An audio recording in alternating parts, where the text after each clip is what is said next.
Welcome back to Leading Ladies. We're discussing body image and are joined now by Dr. Taura Taylor, Assistant Professor at Morehouse College in the Division of Social and Cultural Studies. Dr. Taylor is also a writer and a licensed beauty professional. Welcome to the show. Having me. Thank you so much. So, what is going on here with people telling us how we need to look? One of the first things that comes to mind is the idea around the surveillance and the policing of people's bodies, right? And interesting enough, when we think about beauty norms and the idea that there's these ideals that we want people to aspire to, the best way to get people to understand and to be policed and controlled is to have the interpersonal relationships be the spaces where that happens. That's where the gatekeeping comes from, right? It's not this idea of this big brother that's there that's basically telling us how to live, but in our everyday relationships with our family, our friends, our employers, that's where the policing happens. Oh, that is so good. That is so good. And to me, we mentioned earlier, we touched on Sarah Bartman, of course, and that was hundreds of years ago, but the evolution of beauty standards has never looked like us. My great-grandmother was introduced to the show business by Josephine Baker herself, yet my great-grandmother had to go to Europe before she could be recognized. She was featured on Jet magazine, and it literally said, "Star in Europe, stranger at home."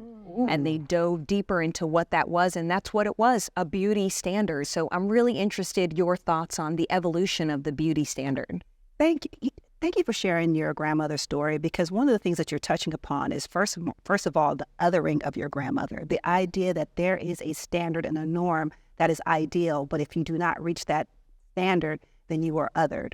And interesting enough, one of the things that we know about beauty standards is that there is a conventional beauty that basically stays the same over time, but mainstream beauty and trending beauties, those are temporary. So this is where we can see a kind of a style where, I think if you remember Twiggy. Yes. So Twiggy, yeah, very, very thin, right? And then we might have had a Marilyn Monroe in these different time periods where these images of beauty shift, but the conventional beauty, whiteness, stays the same, right? This idea of femininity that's based upon this white beauty standard that does not take into consideration Black aesthetic or ethnic aesthetics. And so what we see over time is the ways in which Black women particularly stay as the binary to the white beauty standard. And so where you are in that spectrum, whether you're closer to whiteness or closer to Blackness, basically determines whether or not you fit the ideal beauty standard or if you are othered.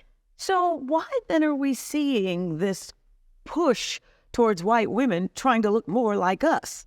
So like I said, it's the trendiness. It's the mainstream. It's like them putting on a costume right now, a costume that they can take off. But for those of us who have the embodiment that this is the body that we are born and lived in, this body, we cannot take that off, right? And so the interesting thing about that is that we have to think about, where do these beauty norms come from? The idea that basically all of us, whether we're Black, brown, Asian, Latina, Latinx, we're all being fed the same messages about what is beautiful and what is not beautiful. But the interesting thing is those of us who can obtain it. Can we obtain it in terms of the resources that we have, in terms of the makeup, in terms of the clothing, but also in the cosmetics? Because that's the other thing about that, right? Is that I'm wealthy enough that I can get the lip injections. I'm wealthy enough that I can get the butt fillers and put it on just like a Prada dress or something like that. And when I'm done with, showcasing and being in that kind of beauty norm, I can take it off, I can remove it, and I can return to the conventional beauty, where those of us who are born in this particular image, we cannot do that. Yeah, and you know what's so interesting and something that I've noticed on social media is I truly believe that women are ready to evolve in their own self-acceptance. And I share this because, as a personal trainer, I'm on there and I'm exercising and I'll wear certain outfits that kind of amplify my figure. But one day I decided to get on there and show them, okay, I'm wearing a high-waisted leggings.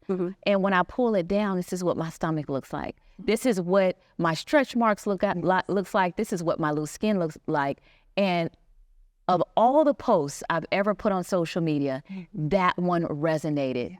I had so many comments like, I feel seen, I feel normal. So how can we amplify that message more and embrace that sense of self-acceptance? So I think one of the things you talked about is the idea that now we have social media. So before, when we think about the way that beauty conventions were sold to us, we had a market industry. So we had a fashion industry and a beauty industry that also controlled what images we see. But now we have the power within our own hands to say, I'm going to expose myself. But part of it is the representation. I haven't seen it. Yeah. So the beauty standards that we have in the United States and the Western beauty culture, they're unattainable, even for white women who are supposed to be at the center of their particular standard. And they're inclusive. They're not inclusive.